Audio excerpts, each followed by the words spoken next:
यह कहानी एक छोटे से गांव की है जो बड़े शहरों से बहुत दूर था। उस गांव के एक सिरे पर एक पुराना कच्चा घर खड़ा था। उसे लोग काला घर कहते थे क्योंकि उसकी दीवारें और खिड़कियां घनी झाड़ियों और मलबे से ढकी हुई थीं। यह घर पिछले कई सालों से खाली पड़ा था। गांव वाले उसे भूल चुके थे, लेकिन कभी कभी कुछ लोग उस घर के पास से गुजरते हुए अपना कदम धीमा कर देते थे। उन्हें अंदर से अजीब सी आवाजें सुनाई देती थीं, जैसे कोई चुपके से रो रहा हो या फिर कोई हल्की सी हंसी सुनाई देती हो। लेकिन इस सब के बावजूद एक युवक अमित, जो गांव में हाल ही में आया था, ने तय किया कि वह इस रहस्य का खुलासा करेगा।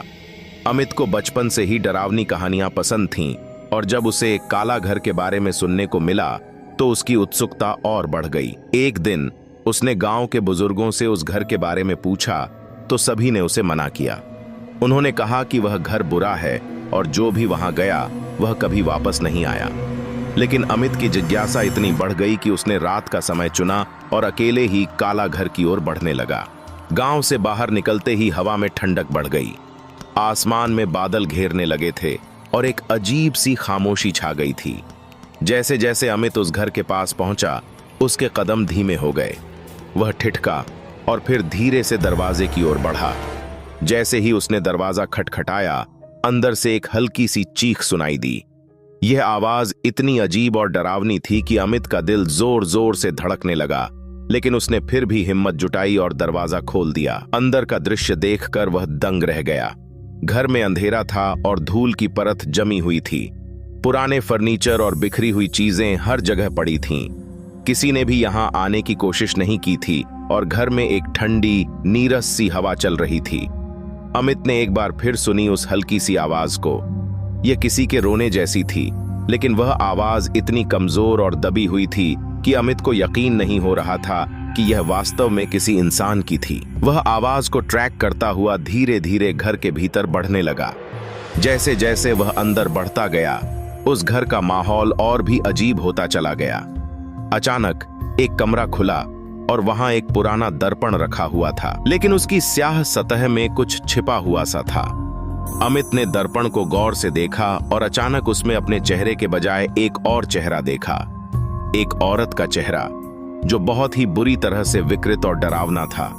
उसकी आंखें बिल्कुल सफेद थीं और उसका मुंह खुला हुआ था जैसे वह चीख रही हो। अमित ने घबराते हुए कदम पीछे खींचे, लेकिन तभी दर्पण से एक कटी फटी आवाज आई। तुमसे पहले भी कई लोग आए थे, वे भी यहीं रह गए, अब तुम मेरी बारी हो। यह सुनकर अमित की रूह कांप उठी, लेकिन उसने फिर भी हिम्मत जुटाई और कमरे से बाहर निकलने की कोशिश की। दरवाजा अचानक बंद हो गया। वह पूरी तरह से फंस चुका था। तभी एक और अजीब सी आवाज आई। यह किसी के हंसने की थी, लेकिन हंसी में कुछ इतना डरावना था कि वह सीधे अमित के शरीर में समा गया। उसकी हंसी के साथ साथ एक खौफनाक ठंडी हवा बहने लगी, जिससे उसकी त्वचा सिहर उठी। अमित ने कड़ी मेहनत से दरवाजा खोला और जैसे ही वह बाहर भागने लगा, वह साया सामने आ गया। यह साया, जिसका चेहरा पूरी तरह से मटमैला और खौफनाक था, उसके सामने खड़ा था। साया कुछ नहीं बोला, लेकिन उसकी आंखों में एक गहरी सर्दी थी और जैसे ही वह साया अमित के पास आया, उसे महसूस हुआ कि जैसे उसके सारे शरीर की ताकत धीरे धीरे खत्म हो रही हो। अमित घबराया, लेकिन उसकी सांसें तेज हो गईं। वह तेजी से दौड़ा और भागते भागते गिर गया। अचानक उसने सुनी एक और आवाज, तुम मेरे साथ रहोगे, अब तुम जा नहीं सकते। यह आवाज उसके पास आ रही थी और जैसे ही उसने पलटकर देखा, वह साया अब उसके करीब था। अमित ने खुद को उस साये से छुड़ाने की पूरी कोशिश की, लेकिन वह अपनी जगह से हिल भी नहीं पा रहा था। साया उसे अपने कब्जे में ले चुका था और वह धीरे धीरे उसकी आत्मा चूसने लगा। अमित की चीखें खामोश हो गईं, जैसे वह किसी गहरे अंधेरे में समा गया हो।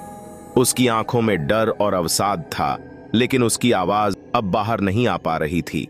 सुबह जब गांव वाले उस घर की ओर गए तो उन्होंने देखा कि घर में कोई नहीं था, लेकिन अंदर से खून के धब्बे फैले हुए थे।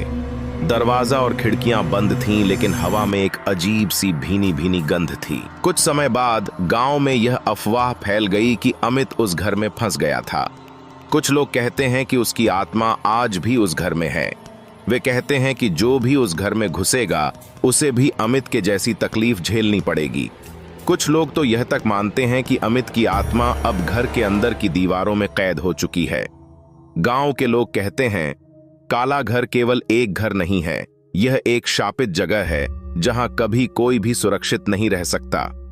आज भी जब लोग उस घर के पास से गुजरते हैं तो वे साया की शोरगुल और अमित की हल्की चीखें सुन सकते हैं। जो वहां जाता है वह लौट कर नहीं आता।